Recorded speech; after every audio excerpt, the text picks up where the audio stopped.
And hello guys, once again, welcome back muli sa ating channel. Panibagong araw at panibagong reaction video na naman po ang ating pag-uusapan ngayon. Kamusta yung mga solid Kalingap supporters natin? Kamusta yung mga solid Mikri supporters natin? Kamusta yung panonood nyo sa part 23? Grabe, halo-halo yung emotion guys, na may tawanan, may kiligan, at ang pinaka-the best talaga yung iyakan. Grabe, alam kong napaiyak kayo guys. And sabi nga nila, ito daw ang isa sa pinaka-the best na episode sa Mikres. Kaya sa mga hindi pa nakapanood, nako, panoorin nyo po, i-marathon po natin, tulungan po natin na aangat pa yung views. At saka sa mga nakapanood na, ayan, ulit-ulitin nyo po. So maraming salamat sa mga nakapanood na. So dito nga po guys, ay meron na namang panibagong good news na mangyayari kay Mikoy. So dito nga po ay malalaman po natin sa vlog na ito kung ano nga ba ang good news at bakit kailangan nga ba magpapayat ni Mikoy. At dito rin po guys ay nagpapasalamat rin si Mikoy sa mga taong tumulong kung bakit natuloy yung Hong Kong tour ng ating Mikres. So mamaya ng konti ay atin pong panoorin yung live ni Kalingap Mikoy. Pero bago ang lahat, please don't forget to subscribe sa ating channel, paki-like and share na rin ang ating video. At paki-turn on notification bell para laging updated every time na mag-a-upload po tayo.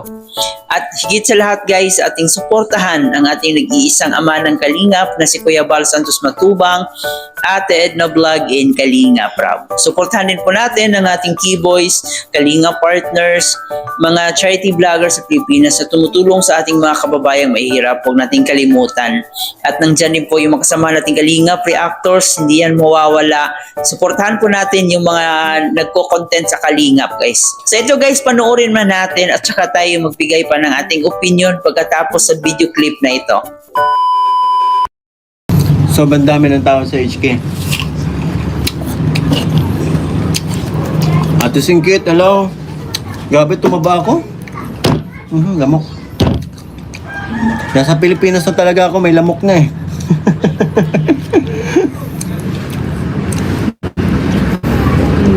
Shoutout po sa lahat. Ate Elaine. Ate Elaine, yung padala pa ka sa'yo, pinabox ko na lang po. Hindi na kasi kasya sa bagahe natin. Tita Juday Pagalan, shoutout po TCI. Hello po. Ayan, mega shoutout yan.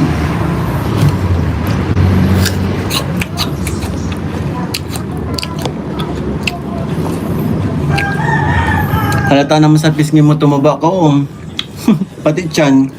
Kailan mabilis lang yan. May magkakaroon pati kami ng fashion show sa April, kaya talaga magpapapayat po ako. Grabe ang biyahe namin. Umalis kami sa Hong Kong ng 7 AM. Alam niyo po ba nakarating kami dito sa Daet 3 AM. Abangan niyo po yung vlog ko kasi karamihan po kasi magkakaroon po ng karamihan po kasi magkakaroon ng kaya hinihintay ko muna po mag-upload si Kalingap Rab bago tayo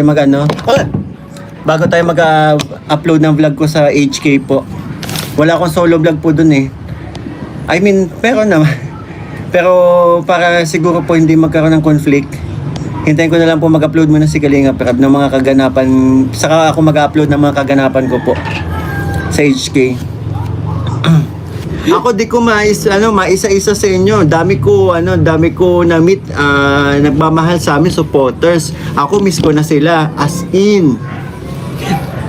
Yeah.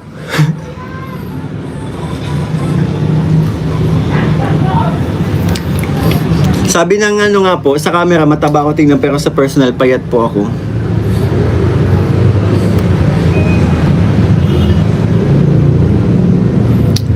Mega love shoutout sa iyo, really love peace po.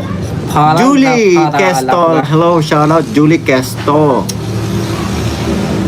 Salamat mga HK supporters from Maura Foundo. Yes po, ako di ko isa-isa, dami kasi talaga eh. Pero ako banding like Mamita LB, Tita Aris Harris, Ate Bev, Ate Cecil, Ate Lency. Dami pa actually. Hindi ko isa Ate Melgo, ayan. Dami, as in. Tequila Ram.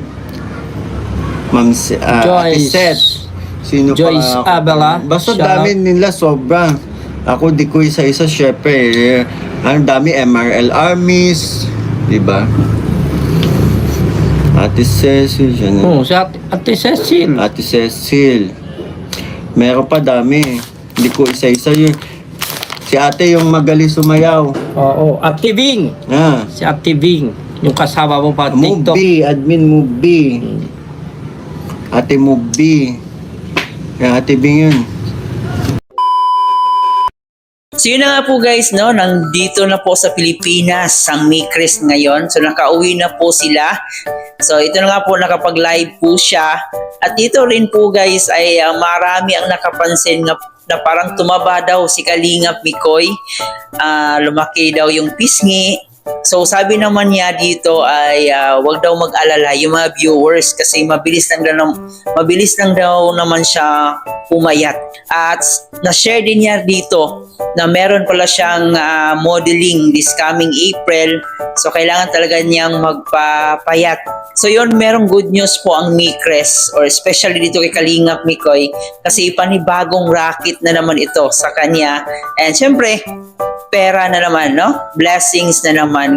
Mas nagkaroon ng maraming project, mas lalo kasi siyang nakikilala dahil dito sa Kalingap serye. So napakalaking opportunity po talaga itong binigay ng Kalingap para kay Kalingap Mikoy, no? Kasi mas yun na nga, tulad ng sinabi natin, mas na-expose lalo si Kalingap Mikoy, mas nakilala lalo yung talent niya, yung pag-arte niya, yung pagmo-model niya. Ito yung positive side guys sa paggawa nila ng ganitong klaseng content.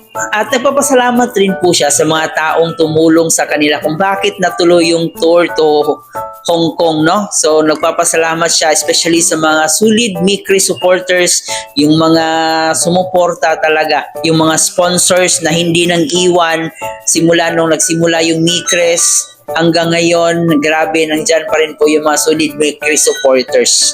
I know na marami pa ang mangyayari and I know na marami pa ang magiging issue dito sa tandem na to. Pero ayun, tulad ng ibang love team, kapit lang, no? Road to forever din yung Mikris natin. Bilang isang viewers at supporters ay i-share and i-like yung kanilang video, especially sa mga upload dito ni Kalingap Rab para mas tataas palalo yung views.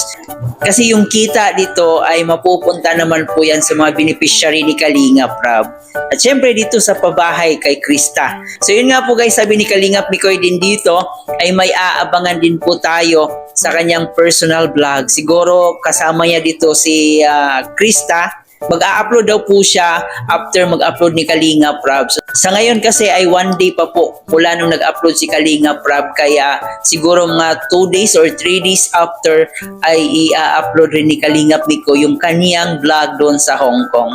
So I hope guys nag-enjoy kayo dito sa ating munting reaction video. Maraming salamat sa ating mga solid Mikris supporters na walang sawang sumuporta, nag-comment dyan sa ating comment section.